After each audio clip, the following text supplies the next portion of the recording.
solution over there.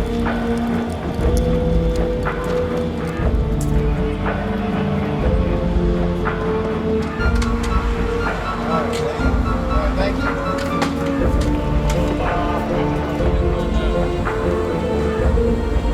Yeah, take the residence up top.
many students do you think you guys have down right now? We don't know yet. You'll have to talk to Edna. I'm sorry, ma'am.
The information is not getting over to the parent waiting area, so the problem is they can't tell them what hospitals. We have parents being held here without information, so we have to speed up the process of the notification.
As most of you know, there's been a BNSF train derailment here in Red Oak. One rail car was off-gassing anhydrous ammonia. Another rail car ruptured and was leaking. The immediate disaster area has been contained. All leaks have been stopped and the environmental hazards have been reduced. Evacuations within a 1/2 mile radius have been made, and 100% of the immediate disaster area site has been evacuated. Injuries have been reported, but no fatalities at this time. Student safety was and continues to be the sole focus as we process the events of the day. At approximately 9 o'clock this morning, Red Oak ISD was notified by the City of Red Oak emergency officials that a train derailment posed a risk to air quality in areas near Red Oak Junior High. Various campuses were placed in a shelter-in-place to minimize the risk of compromising air quality within those facilities. School district and city officials were closely watching the railway situation when a change in the weather posed a new threat to various campuses. As a precaution, this prompted a duck and cover drill at several campuses in the district. Within moments, the weather improved and the students were brought out of the duck and cover drill. Additionally, weather improvements also allowed the district an opportunity to evacuate Red Oak Junior High to a safer environment and away from the air quality concerns. We communicated directly with Red Oak Junior High parents on how to reunite with their children as quickly as possible. We deeply regret to report that 33 individuals were injured and transported to area hospitals this morning as a result of their injuries. The severity of those injuries is protected information, but I can tell you that Red Oak ISD administrators personally visit every hospital in which a student or staff member is transported to be with their families. Red Oak ISD is a family-oriented school district where we take care of one another. Moving forward, we will work over the next hours and days to determine our next steps. We will communicate with parents in every possible way. Additionally, we will provide counseling support to students and staff who need it as we move forward. So at this time, we would be glad to field some of your questions. If we're able to answer them, we'd be glad to do so. Yes, sir. Over at the evacuation site, I noticed y'all kept all the buses on the parking lot at one time. Don't you think it'd been best to maybe take a few over at a time so there wouldn't have been such a big backlog at the high school? As far as why the buses were taken in waves? You had all your buses on the parking lot at the junior high, then y'all all went over as one group, best I can tell. Would have been better to, as you got some buses loaded, take a few over at a time so when they got to high school, the kids were on the bus for a longer period of time and reduce the confusion when they're walking in trying to determine if they were separate grade or piece of class. Sure. As we move forward, we'll look at that and evaluate the process of, I don't know, I can't tell you why that decision was made and exactly if they were made in waves or if it was all at once, but we will look at that to see if there's a better way to do it. We will analyze every second of the day to see where we can do better next time. I can share with you that the school district participates in mock disaster safety drills, and there have been 4. And we plan for a day like today, and you really can't be totally prepared, but we do everything we can to prepare for events like this, but you never do it 100% right, and we'll look at today and make notes.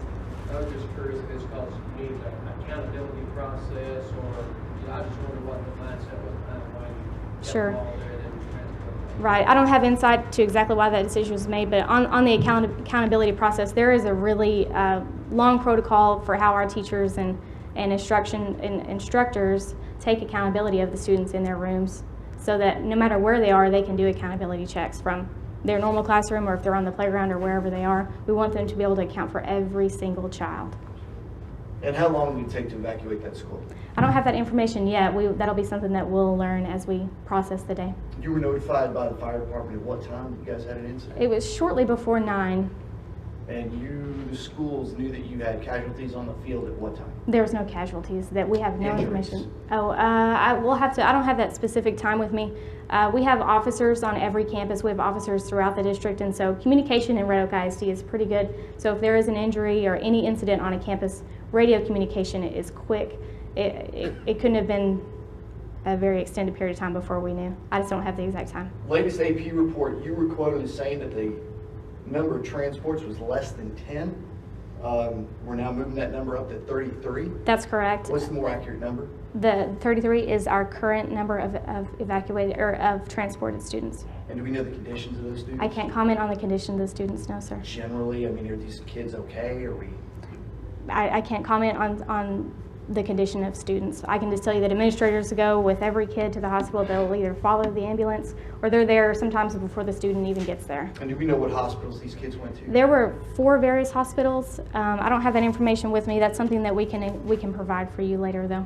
How soon? Do you know who can get that information to us? Within the hour, I can get that for you. Very good.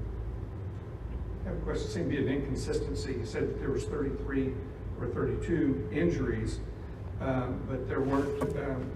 On one side, you said there weren't any, and then there were. There was a care flight aircraft. What did you need the care flight aircraft for? There was an individual that was injured that needed the care flight. There were no fatalities that we know of. Now, earlier in the day, the numbers grew. We never reported a number larger than we knew of. So at the time of that AP report, we knew of 10 transports or less than 10 transports. And now we know, as the event is coming to a close, that there are 33. Were those high school students or were those other? I can't comment on, I can tell you that it was a combination of students and staff members. So you did have students and staff members injured? Among that 33, yes, sir. Okay. Were they all students and staff members, or we had people from outside that were injured as well, included in your number? And this is just on the school side of things. So we're talking 33 total school district, either students or employees? Yes.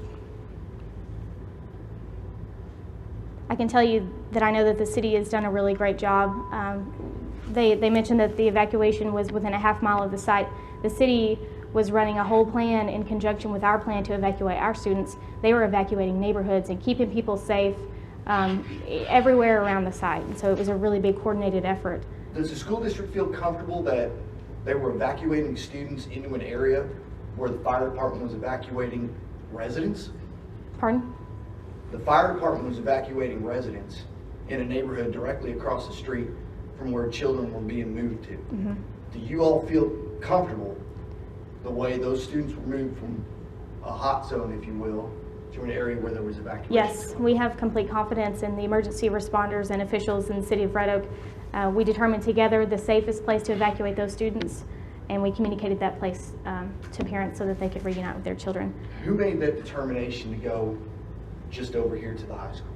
In a situation like this, there's an incident command that is a combination of our superintendent, our police chief, the fire chief, and the police chief for Red Oak. And so it's a great system in which all the organizations have the exact same information at the same time, so we can best make decisions together.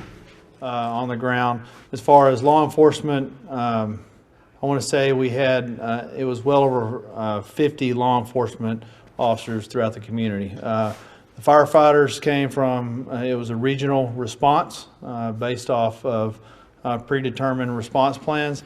So we had agencies from Southern Dallas County, pretty much all of Ellis County respond to the incident. We also, to assist with some of the evacuations, we incorporated some, it's called a CERT team, which is a community emergency response teams. And they're volunteer groups who have credentials and training and some background in helping with organized wide area searches, evacuation, basic first aid, and they come with equipment. So we utilize them to assist us with the evacuations. We did do a half-mile evacuation.